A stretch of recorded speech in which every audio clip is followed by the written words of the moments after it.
Bonjour communauté de coups critiques, ici Kim et aujourd'hui dans les vidéos parlant des clans de Vampire la Mascarade, je vous présente le clan Hekata. Le clan Hekata, c'est une collection plutôt hétéroclite de lignées de vampires nécromantiques. Donc c'est un clan qui s'est uni dans la poursuite d'un seul sujet, la mort.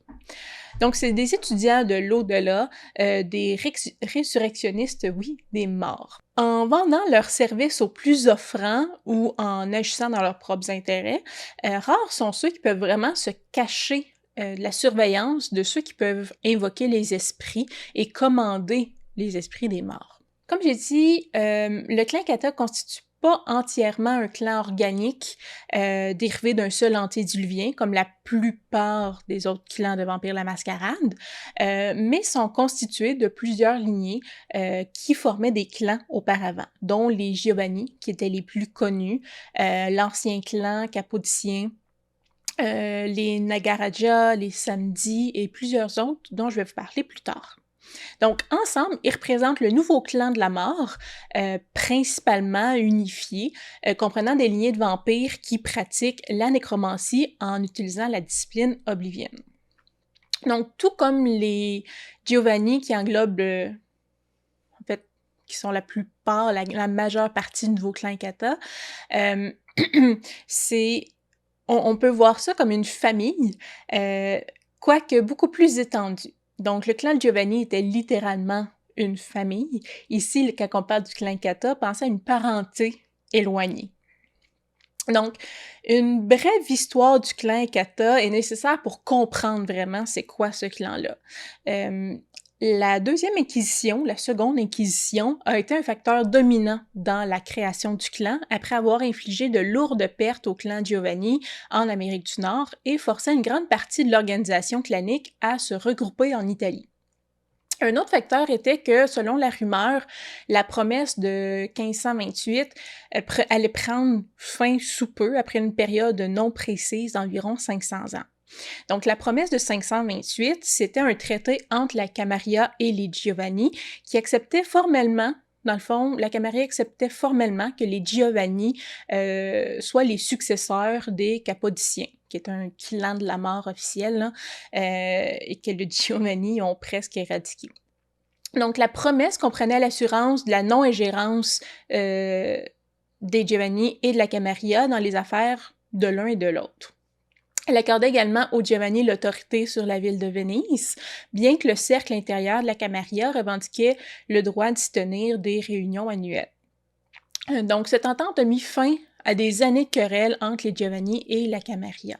Donc, le traité devait durer en fait, le traité n'avait pas de durée à proprement parler, mais dans les années 2010 environ, des rumeurs ont commencé à circuler selon lesquelles la promesse avait une durée limitée de 500 ans, plaçant le moment de manière... le moment de la fin du traité, là, relativement inquiétant, vers 2028 environ, ce qui est quand même relativement bientôt.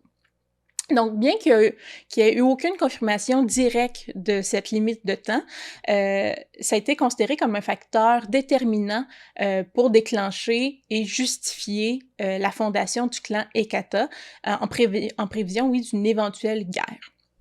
Donc, deux autres événements importants se sont produits aussi à l'époque ou environ à cette époque-là. La mort et la dispersion d'Auguste Giovanni, qui était le fondateur et patriarche du clan Giovanni, et un assaut dévastateur des Heartbringer of Skull sur les propriétés du clan à Venise, qui donc a pas éradiqué, mais a beaucoup affaibli ce clan-là. Donc, entre les attaques causées par les Heartbringer et il y a eu un maelstrom là, de spectres déclenché par la perte d'Auguste Giovanni. Donc, quand cet ancien vampire est décédé, toutes les âmes qu'il contrôlait se sont libérées. Ça crée pas un cataclysme, mais vraiment un maelstrom de spectres volants. Donc, les Giovanni ont appelé à des négociations lors d'une conférence connue sous le nom de Réunion de famille. Donc, les Heartbringer ont accepté et non seulement ils sont allés, mais sont aussi allés à la rencontre les samedis, tous les Capodiciens qui restaient encore en vie, les Lamia et même une poignée de Nagaraya. Donc, les parties ont négocié la fin des hostilités et le clan, dans le fond, la fondation du clan, maintenant connu sous le nom de clan Ekata. Et tout ça s'est rapidement concrétisé. Donc, après la formation du clan Ekata, de nombreuses sectes et clans, on pourrait dire, là, se sont inquiétés de ce nouveau clan, du nouveau clan de la mort, qui a pris beaucoup d'ampleur parce qu'il y avait quand même plusieurs familles différentes ou plusieurs lignées différentes qui se sont unifiées. Donc, plus particulièrement, la Camarilla, avec la promesse de 1528, considère maintenant que ses chances d'obtenir un certain contrôle sur la situation et sur les territoires occupés par ces clans-là sont plutôt faibles. Donc, plusieurs, voire beaucoup aussi de vampires souhaitent la dissolution du clan de la mort afin d'atténuer son potentiel relativement menaçant. Donc, les disciplines auxquelles ont naturellement accès le clan Ekata et l'utilisation que les membres en font sont premièrement Auspex, qui est la façon dont les membres du clan Ekata planifient leurs mouvements et pour cette raison-là, frappent rarement de manière impulsive.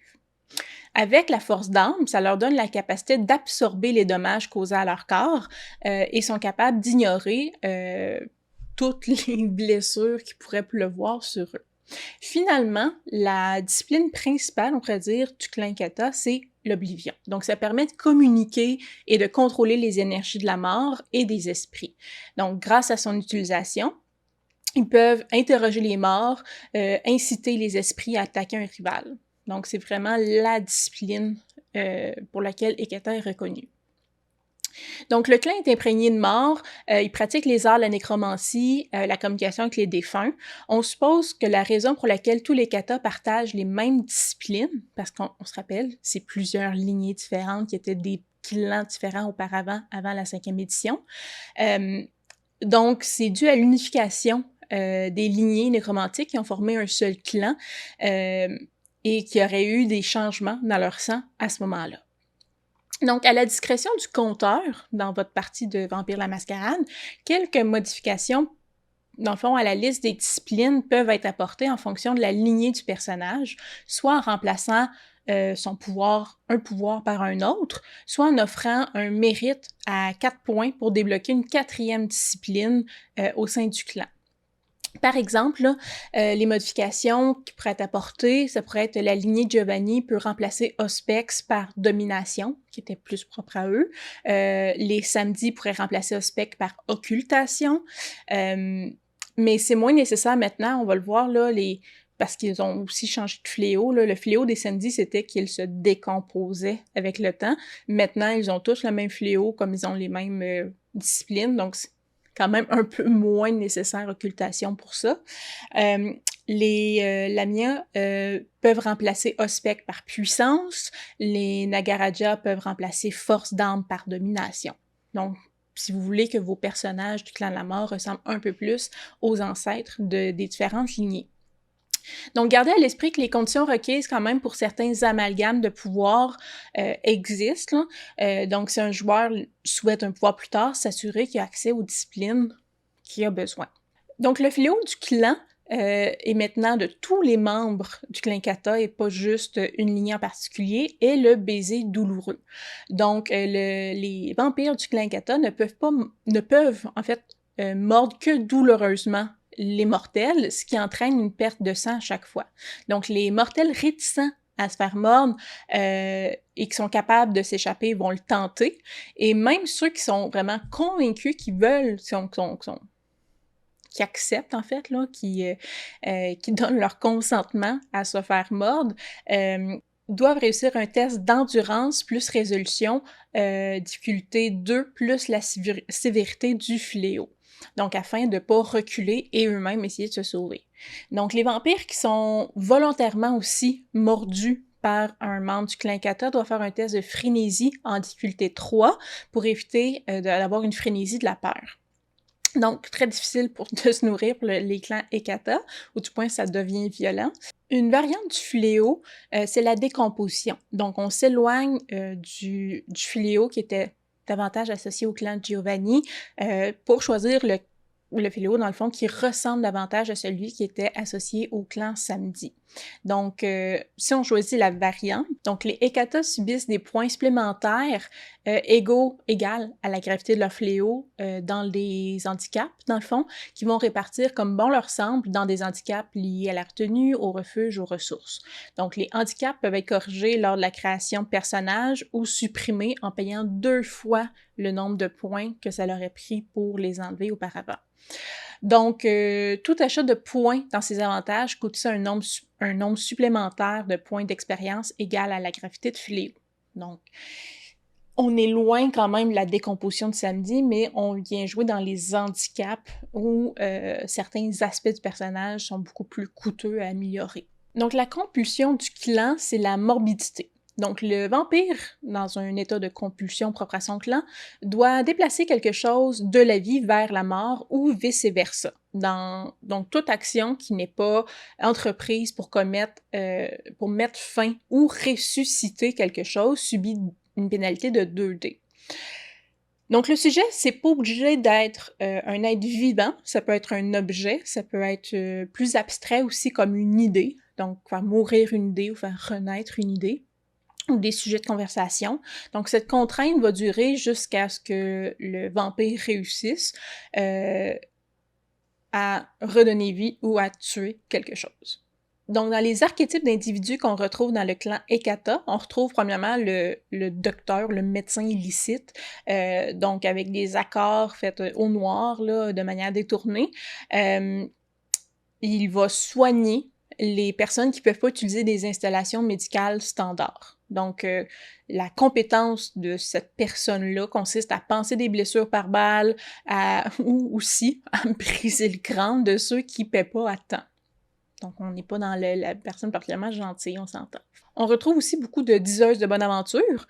Donc, la capacité des membres du clan Hekata à communier avec les morts et à percevoir à un certain point des bribes d'avenir les rendent particulièrement bons pour donner aux vivants un fragment d'information à un prix élevé. Donc, par ruse, par manipulation, souvent, c'est des personnes qui vont se remplir facilement les poches. On retrouve aussi des préposés à la morgue. Donc, les cadavres sont les meilleurs amis des Hekata. Leur vie les a préparés à ce travail. Et maintenant, dans la non-vie, ce travail-là, c'est la seule chose qui est nourrie dans les nuits...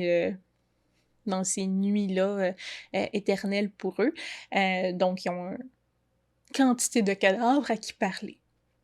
Finalement, le nettoyeur de la scène de crime, donc des bibelots, des babioles sont faciles à trouver sur les scènes de crime et ce membre-là en profite. Donc, il est capable de prendre des objets pour invoquer les esprits.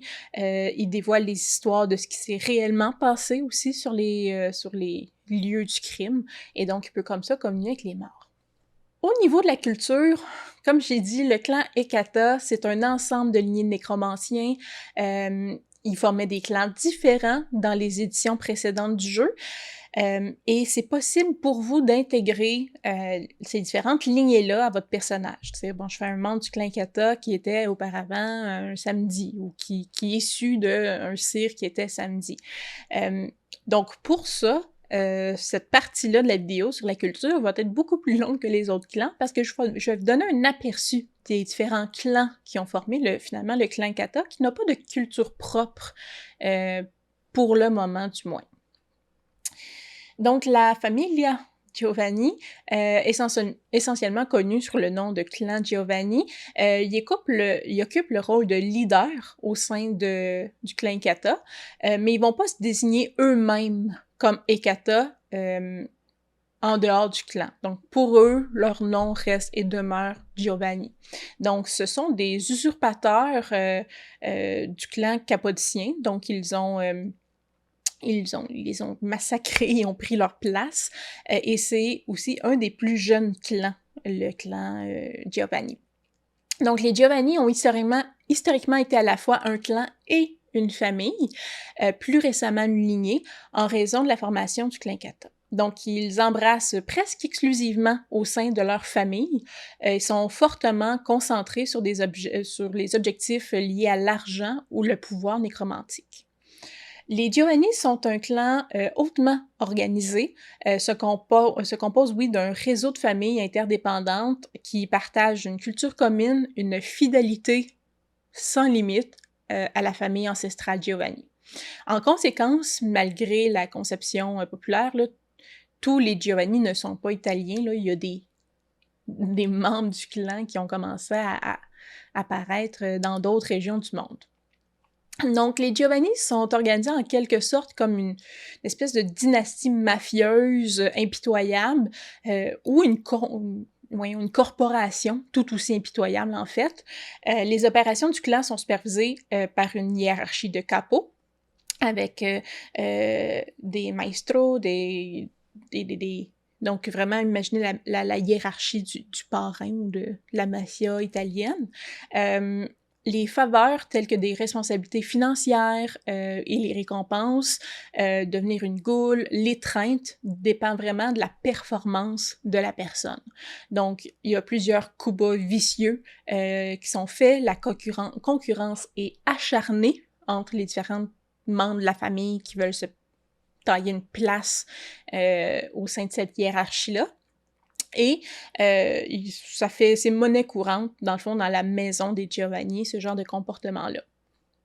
Donc, les Giovanni maintiennent leur propre mascarade à l'interne aussi. Donc, un membre de la famille peut être conscient que des gens s'intéressent à des choses étranges, mais au-delà de l'inceste, qui est en passant très commune dans le clan Giovanni, mais qui est très bénigne en comparaison avec tout ce qu'ils font d'autre, vous allez voir. Là. Les coups dans le dos, tu sais, et les coups dans le dos qu'on peut retrouver dans les sphères de la haute finance, là, les membres du clan ignorent tout des actions des nécromanciens, cannibales, buveurs de sang, que sont certains membres de leur famille. Donc, les membres qui ne sont pas encore tournés vampires, qui ne font pas partie du clan proprement parler, mais qui font partie de la famille, sont là, sont bien traités, mais il y a vraiment une mascarade aussi envers eux. Donc, les Giovanni sont très axés sur la famille, même après l'étreinte, et vont passer des siècles à guider leurs descendants pour le plus grand bien de la famille et du sire lui-même aussi. Donc, c'est un des clans où la relation sire-enfant est les plus importantes. Un Giovanni efficace est un Giovanni sadique.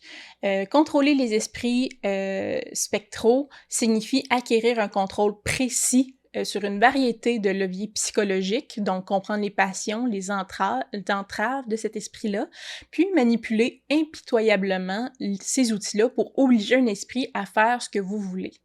Donc, les Giovanni sont cruels, sont manipulateurs, sont vicieux, et ça se reflète dans absolument tout ce qu'ils font. Donc, l'enveloppe extérieure du clan Giovanni, le visage public là, est visiblement moins cruel, on s'entend, moins horrible, mais uniquement parce que les vampires qui sont explicitement chargés de gérer le monde extérieur maintiennent cette image. Les Giovanni font de la goule, la transformation en goule, carrément un art. Donc, pour eux, c'est un rite de passage. Transformer une goule, pour un membre de la famille, devenir une goule signifie que cette personne-là fait désormais partie des personnes qui font fonctionner réellement la famille. Les ghouls ne deviennent pas nécessairement un personnage influent, mais ça s'apparente à quelque chose qui peut ressembler à un homme de main. Donc, la mascarade est retirée pour eux. Ils vont connaître la vérité sur les vampires, ils vont connaître la vérité sur ce qui se passe véritablement dans la famille. Et les Giovanni ont tendance à faire des efforts esthétiques particulièrement aussi pour tout ce qui est de transformation en goule ou pour l'étreinte. Ils vont être fiers d'utiliser des méthodes particulièrement destructrices aussi au niveau de la santé psychologique de la personne. Le sang peut être reçu à travers des messes blasphématoires. Ça dans les histoires et les contes entourant les Giovanni, on parle souvent de sang reçu à travers la fellation. D'autres méthodes d'autres choix sont populaires, mais tout le temps un peu, comme j'ai dit, dans le principe du sadisme ou de la violence psychologique. Dans le même ordre d'idée, devenir un des vampires de la famille, c'est une grande affaire. Donc, ça va être célébré lors d'un événement quand même semi-public. On s'entend, c'est pas tout le monde n'est pas au courant, là, mais au sein de la famille, pour permettre aux futurs enfants de profiter des derniers plaisirs du monde des mortels. Donc, un grand festin, les derniers plaisirs possibles pour lui. Et ensuite, le baiser de la mort va se dérouler de manière rituelle, l'enfant mortel portant ses plus beaux vêtements avant de se déshabiller devant son père, le sire, s'offrant au mort-vivant qui est devant lui. Donc, le sadisme, l'étrangeté, la culture interne du clan Giovanni sont renforcés aussi beaucoup par sa culture incestueuse. Les Giovanni peuvent passer la majorité de leur vie à interagir avec seulement les membres de leur propre famille. Et l'insularité qui en résulte engendre quand même des problèmes supplémentaires. Les Giovanni sont particulièrement arrogants, enclins à sous-estimer le monde qui les entoure, et quand on ne se fait pas d'alliés, parce qu'on ne parle pas à personne à l'extérieur de notre clan, de notre famille, mais on se fait pas d'ennemis, mais on se fait pas d'alliés non plus. Donc, grâce à la pratique de la nécromancie, les Giovanni ont compris ce que signifie réellement l'autre côté, la vie au-delà de la mort, et ça tend à éradiquer complètement toute leur foi en une divinité bienveillante. Les Giovanni, d'une manière similaire au clan La Sombra, vont présenter souvent des apparences de catholicisme dans la culture, dans les rituels familiaux, mais tout ça est quand même tordu pour cadrer, pour mieux s'adapter à un environnement vampirique. Donc, on peut aussi assister à un certain type de messe où l'eau bénite, c'est du sang, où le prêtre, dans le fond, c'est un ancien de la famille. Mais ce genre de cérémonie-là a tendance à se transformer en orgie, bien entendu, en massacre ou en d'autres types de pratiques déviantes à huis clos. Donc, la relation avec les Giovanni avec le monde des esprits signifie qu'ils ont une attitude très désinvolte aussi envers les choses telles que la torture, le démembrement ou la mort en soi. Après tout, si votre victime meurt sur sa chaise à force de torture, vous pouvez toujours retirer l'esprit du corps, retirer l'esprit, de l'enfer et lui soutirer des informations supplémentaires d'une autre manière. Donc, c'est possible de continuer à torturer les morts pour un Giovanni. Donc, sur quoi se concentrent véritablement donc les Giovanni? C'est l'efficacité. La corruption, la séduction, toutes les sortes de moyens sournois sont naturellement assignés aux nouveaux membres du clan. Donc, si toutes les autres méthodes échouent, éliminer la concurrence devient une alternative pour eux très viable. Sinon, on retrouve aussi les Cappadociens, donc qui étaient le premier clan de la mort. C'était un des 13 clans de vampires du monde des ténèbres, là. Donc, c'est des érudits détachés, ils sont obsédés par les mystères de la mort et de l'âme. Ils sont aujourd'hui théoriquement éteints, ayant été systématiquement éliminés à coups, d'un coup là, par la famille Giovanni, comme je l'ai dit. Donc, malheureusement pour ces derniers, ils ont sous-estimé ce que ça prend pour tuer un expert de la mort. Donc, certains ont survécu, bien entendu, et sont considérés comme une lignée maintenant du clan Hecata. Donc, en raison de la faiblesse inhérente de leur clan, tous les Cappadociens avaient un teint, on pourrait dire, au teint cadavérique, là, ressemblant à la mort. Et l'union dans le nouveau clan Hecata a modifié leur fléau. Donc, les Cappadociens qui sont dans le clan Hecata maintenant et les Harbinger of Skull ont tous deux une grande influence pour dissimuler les meurtres commis par eux ou par leurs compagnons quand même. Ils apprennent beaucoup plus rapidement leur art de la nécromancie que la plupart des Hecata. Donc, les Cappadociens maintenaient une organisation plutôt collégiale avant d'être éradiqué par les Giovanni. Le clan était généralement amical les uns envers les autres, mais peu organisé. Donc, les Capoticiens correspondaient entre eux beaucoup sur leur travail, mais étaient généralement solitaires dans leurs recherches et les relations père-enfant étaient les plus courantes dans les relations qu'une personne pouvait entretenir. Donc, le clan respectait beaucoup les anciens, mais étant donné la structure généralement souple du clan, le prestige, le pouvoir n'était pas principalement associé à l'âge, mais davantage à la compréhension des mystères qui entourent la mort. Donc, le seul mot, ou le mot qui décrit le mieux le clan capotien est passif. Donc, il y avait leur propre projet, leur propre plan. Ils se concentraient généralement sur ces plans-là et ils ignoraient, dans le fond, les affaires du monde en général. Donc, il y avait... c'est eux, dans le fond, qui avaient un antédiluvien qui était véritablement, dans le fond, le clan de la mort, là, la lignée principale. Et donc... cet antédiluvien-là était inhabituellement actif, une nature généralement placide, et donc les enfants, les Capotiens en général, étaient beaucoup moins préoccupés par la Guéhenne, cette grande guerre de vampires-là, le retour à la vie des antédiluviens, sont beaucoup moins préoccupés par les trahisons politiques, les autres subtilités dans la vie en général là, des vampires. Donc la vie des morts vivants, là. Donc, bien entendu, ça faisait des cibles naturelles pour les Giovanni qui cherchaient à avoir du pouvoir. Et aussi, les Capotiens étaient bien reconnus pour leurs associations, leurs partenariats avec les Ventrus. Ils servaient souvent d'intendants, d'assistants aux princes Ventrus. Et donc, de cette manière-là, les Capotiens pouvaient acquérir des ressources, de la protection dont ils avaient besoin pour poursuivre leur projet. Ce qui a aussi créé cette querelle-là entre la Camarilla et le clan Giovanni, qui a fini par être un traité, là, parce que les Giovanni ont quand même anéanti le clan ami des Ventrus qui domine beaucoup la Camarilla. On retrouve aussi donc les banquiers de Dunsarn, donc qui sont une famille de banquiers écossais qui se livrent à la richesse, au cannibalisme et aux sectes secrets de famille.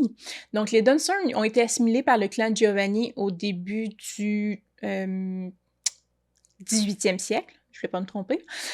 Avant ça, les Dunsarn étaient pratiquement une famille comme très, très, très riche. Les rumeurs disent que le patriarche de la famille a été banni du domaine familial pour crime de cannibalisme. Donc, imperturbable, le paria revint avec sa propre famille, a tué et probablement mangé ses proches et s'est emparé de l'entreprise familiale. Donc, dans la famille moderne, le cannibalisme est traité comme une légende urbaine. De nombreux vampires qui ont des contacts avec un des banquiers de Dunsarn plaisantent sur leur amour de la chair, mais se méfient quand même quand Dunsarn mange un sandwich, à savoir qu'est-ce qui se trouve dans le sandwich. Donc, on pense que les Dunsarn sont entrés au service des Giovanni avec la possibilité de quitter le clan lorsqu'ils le souhaiteraient. Peu intéressés par la nécromancie, la famille se concentre presque exclusivement sur l'argent. Donc, les Dunsarn ont joué un rôle crucial dans l'établissement des domaines Giovanni dans les colonies en Amérique, et leur influence au Royaume-Uni a permis, dans le fond, de jouer sur différents conflits internes, comme la question entre les protestants et les catholiques en Irlande. Donc, dans les temps plus modernes, les Dunsarn, oui, ont joué un rôle vital pour le développement des intérêts des Giovanni dans l'Union européenne. Donc, une autre facette des Dunsarn, c'est qu'ils sont reliés aussi aux Garous. Donc, c'est-à-dire que certains d'entre eux sont des kingfolk. Environ un enfant sur 100 a le potentiel du premier changement, donc de se transformer en garou, et dans les rares cas où l'enfant devient un garou, soit il est rapidement tué par sa famille, soit il s'enfuit pour devenir un ronin. Donc, c'est possible d'avoir un vampire garou. On retrouve les Pisanum, qui sont une lignée de nécromanciens centrés autour du Mexique, l'Amérique du Sud, sont alliés aux Giovanni. Ils étaient autrefois dirigés par Poctli, un puissant nécromancien prématien. Et donc, le Pisanum est originaire des nécromanciens aztèques qui ont été embrassés au 16e siècle avant de, dans le fond, préserver leur tradition unique, afin, oui, de préserver leur tradition unique de l'extinction. Donc, même aujourd'hui, le style de nécromancie de cette lignée-là, ainsi que leur rituel, reste différent du reste du clan Ekata. On retrouve la lignée des Samedis. Les Samedis ont une histoire relativement récente, mais extrêmement curieuse au sein de la société vampirique. Donc, originaire probablement des Caraïbes, avant la constitution du clan Ekata. Les membres de la lignée semblent tous ressembler à un zombie ou à un cadavre. Donc, contrairement aux Nosferatu, qui sont simplement défigurés lors de l'étreinte, mais restent comme ça toute leur non-vie, le corps du Samedi semble être dans un état constant de décomposition. Donc, après l'étreinte, plus le temps avance, plus le corps du Samedi va se décomposer. Donc, les interactions sociales échouent souvent lamentablement, on comprend pourquoi, tout comme les tentatives d'intégration dans la société mortelle. Donc, des morceaux de chair pourris tombent de leur corps, ou tombaient, je devrais dire, de leur corps plus fréquemment à mesure qu'ils vieillissaient. L'odeur de la mort s'accrochait partout où ce qu'il allait. Donc, ce fléau-là, qui était leur fléau à eux, est aussi disparu quand le clan Ekata s'est créé, et donc maintenant, ils ont le baiser douloureux et non plus ce fléau-là de la décomposition.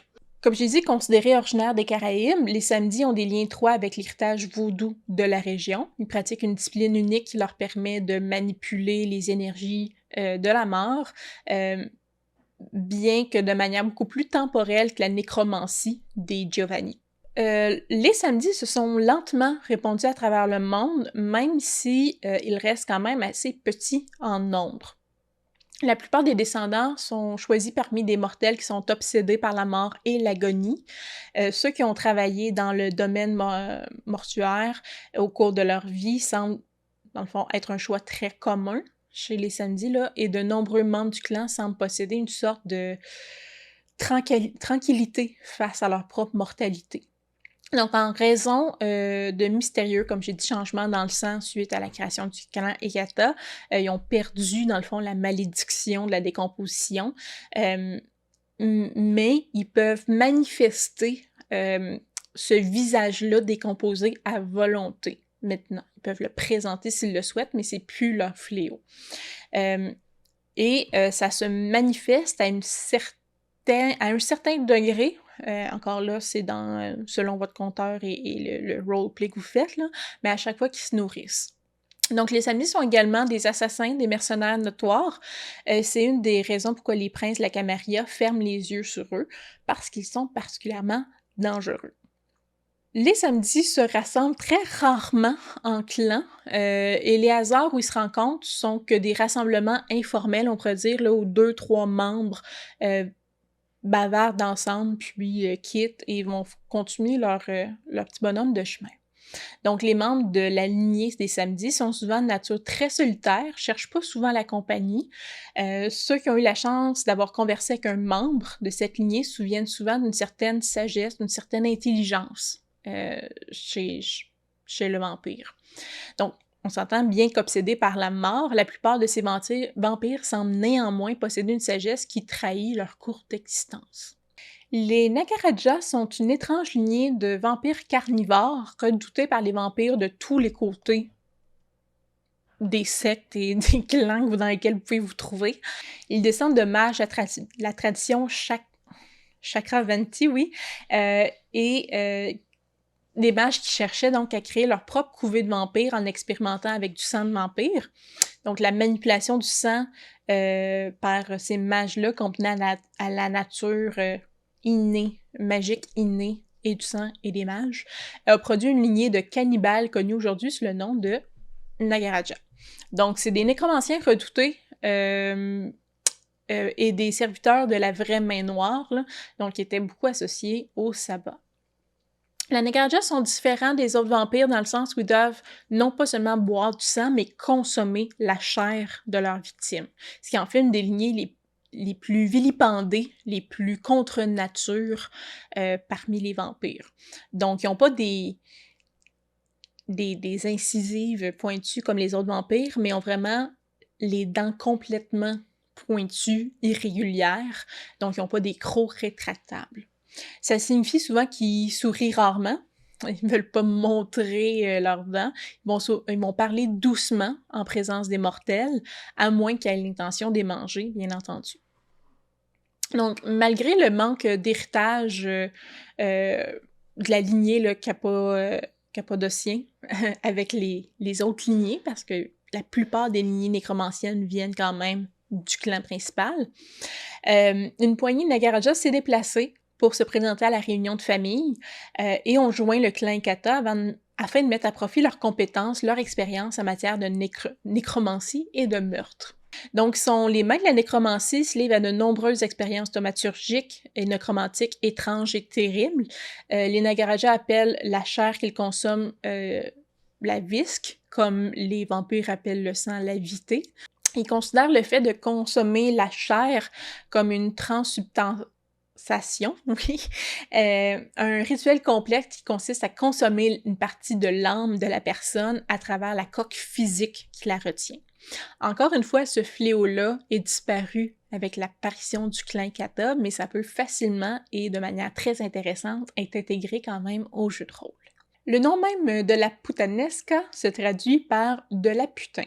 Donc, cette lignée-là, oui, vient d'une famille sicilienne de criminels abaloyés, là, de proxénètes, de voyous, qui ont des liens avec la mafia. Et les Giovanni, dans le fond, ont intégré cette famille-là dans leur clan, on pourrait dire, là, dans les années 1660 pour faire le sale boulot à leur place.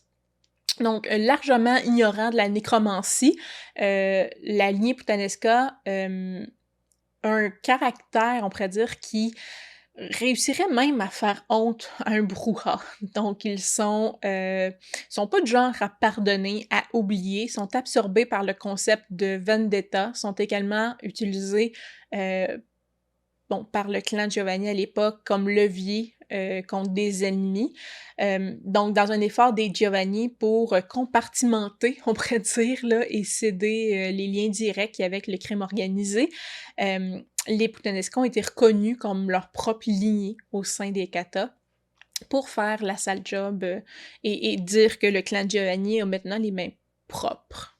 Les Lamia étaient une lignée du clan cappadocien fondée par Lamia, une descendante et grande prêtresse de Lilith. Donc, les membres de cette lignée ont servi les Cappadociens comme des guerriers jusqu'à la purge orchestrée par le clan Giovanni. Donc ça a eu lieu environ en 1444, là, pour vous donner une idée. Donc, selon Giovanni, lorsque Lamia elle-même a été diabolisée, donc elle a été tuée et son sang a été bu au complet par un autre vampire, elle a transmis sa malédiction au clan Giovanni, qui s'est manifesté par le baiser extraordinairement douloureux des membres du clan Giovanni.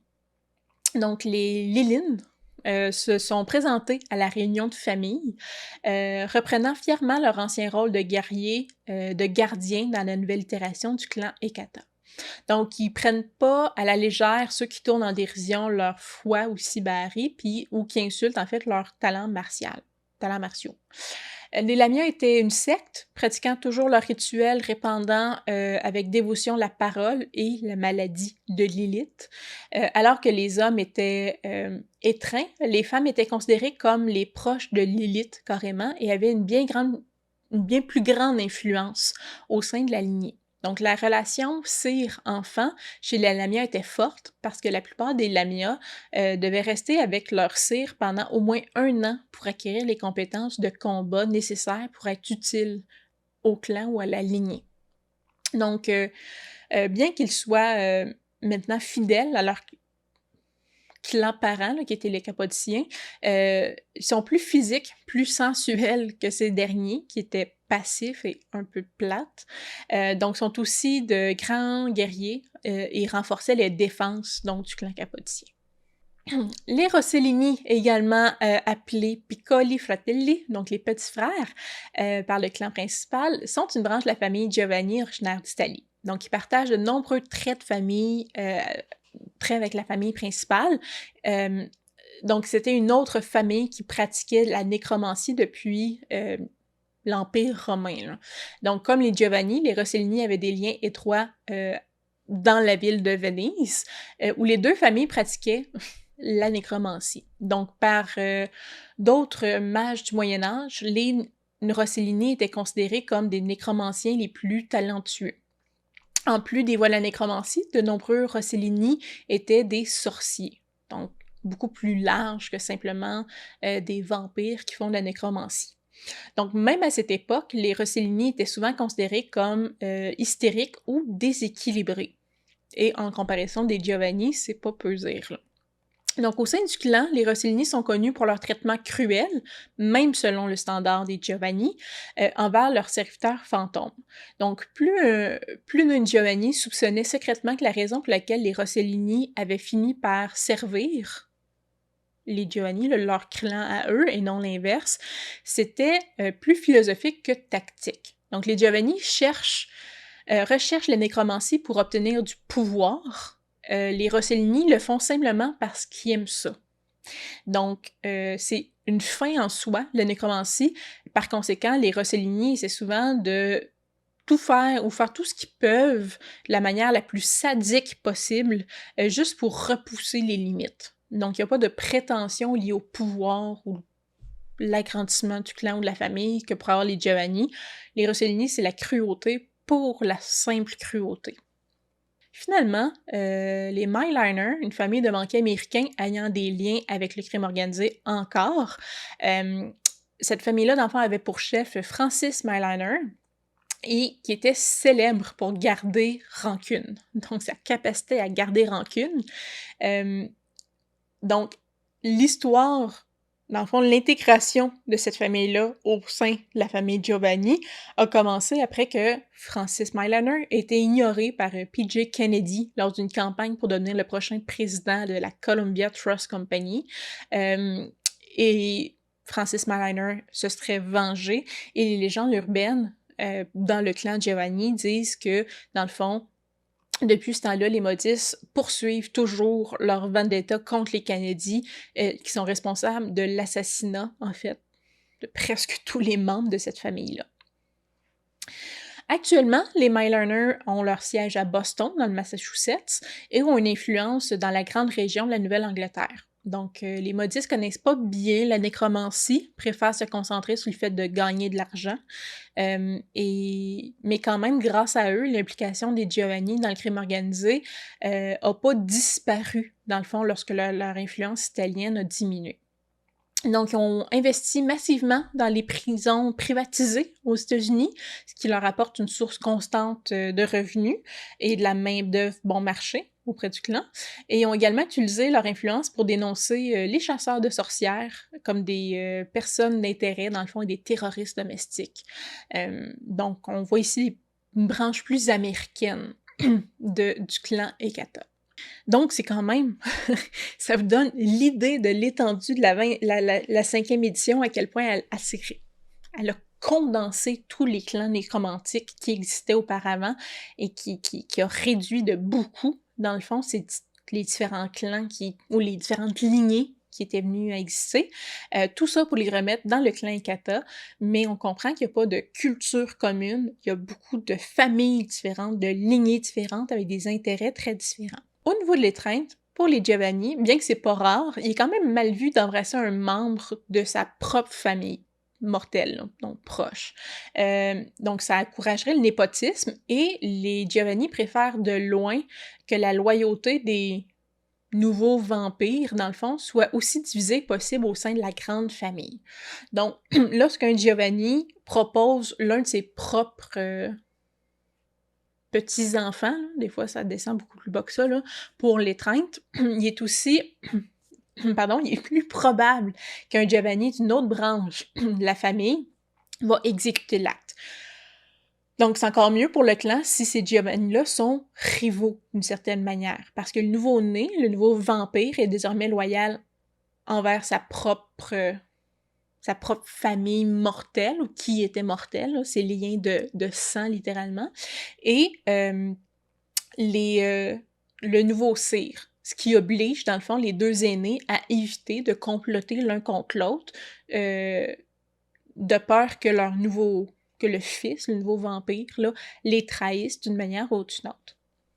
Pour les Capodiens, eux vont choisir généralement des érudits ou d'autres intellectuels pour l'étreinte. Les prédilections morbides du clan, signifiait qu'ils vont, souvent désensibiliser, les nouveaux étreintes, les nouvelles personnes qui allaient être étreintes en les enterrant ou les enterrant dans des cryptes peu de temps après le changement. De cette manière-là, l'enfant pouvait se familiariser directement avec la mort. Donc, une idée très joviale. Les samedis, eux, embrassaient généralement ceux qui ont un penchant pour la mort, un trait qui les suit dans la non-vie. Donc, de nombreux samedis privilégient les attributs mentaux des connaissances, tandis que les membres martiaux mercenaires, on pourrait dire de la lignée samedi, eux, cultivaient davantage les attributs physiques, les compétences, les talents liés justement aux aspects plus athlétiques. Le clan Kata a, en général, donc en tant que grand clan maintenant, une préférence pour des gens qui sont capables de résister à la mort, soit par l'intermédiaire de mortels qui l'ont affronté ou qui l'ont provoqué. Donc, ceux qui ont travaillé dans des domaines médicaux ou occultes sont favorisés en général. Ceux qui font preuve de compassion, d'empathie, sont pas nécessairement valorisés dans ce clan-là, à moins que cette compassion, cette empathie-là soit utilisée pour combler une brèche au sein du clan. Donc, les Kata accueillent ceux qui sont prêts à faire tout ce qu'il faut pour le bien de leur famille ou de leur communauté. Pour eux, la famille passe avant tout, même si vous n'êtes pas un Giovanni de nom. Donc, on considère que devenir Ekata, c'est d'offrir à la personne la plus exceptionnelle et exclusive des familles. Donc, les étreintes spontanées sont généralement aussi mal vues dans le clan Kata. Ils ont tendance à préférer une approche plus rituelle de surveillance, de préparation avant de se prononcer sur la valeur d'un vampire potentiel. Et chaque nouvel ajout est généralement soigneusement sélectionné et on s'arrange pour que ça ajoute quelque chose au clan. Donc, cherchant à servir sa famille, à élargir les intérêts aussi du clan. Donc, sans aucun autre véritable clan indépendant de nos jours, si les Ekata sont considérés un peu les seuls contre tous. Ils ne sont pas dans la Camarilla, ils ne sont pas dans les anarques, donc ça doit être un clan quand même qui est bien diversifié. Au sein de la société mortelle, compte tenu de la nature de leur fléau, les Kata ont développé des méthodes pour se nourrir en toute sécurité. Donc, on ne peut pas se nourrir là, comme un chat de ruelle, comme d'autres vampires le font, ou de manière très consensuelle. Là. Donc, à travers des poches de sang, des cadavres, ou en extrayant le sang de leurs victimes sans utiliser leur croc. Ils ont l'habitude de se nourrir de troupeaux ou de membres de leur propre famille, mais ça entraîne quand même des conflits alors que le ressentiment puis la peur grandit envers eux, parce que c'est douloureux à chaque fois. Donc, les dernières années, le clan a noué un lien unique avec le système circulatoire pour obtenir des vaisseaux muets ou comateux. Donc, on les voit souvent autour du domaine médical, les centres pour personnes en fin de vie, en soins palliatifs et, dans le fond, vont servir en échange ceux qui leur donnent accès à ces corps-là. Finalement, dans la société vampirique, maintenant que les Banu Hakim ont rejoint la Camarilla et que le ministère a quand même c'est beaucoup associé aux anarques, les Ekata sont officiellement le dernier clan d'importance indépendant dans les nuits contemporaines. Ils sont souvent aussi, on le comprend, là, sont particulièrement sadiques, cruels et un peu étranges, là, donc ils sont souvent jugés, voire craints par les autres clans de vampires. Voilà, ça fait le long tour d'horizon là, du clan Kata, parce que c'est résumer le clan Kata, c'est comme résumer plusieurs clans, c'est tout nouveau, ça fait...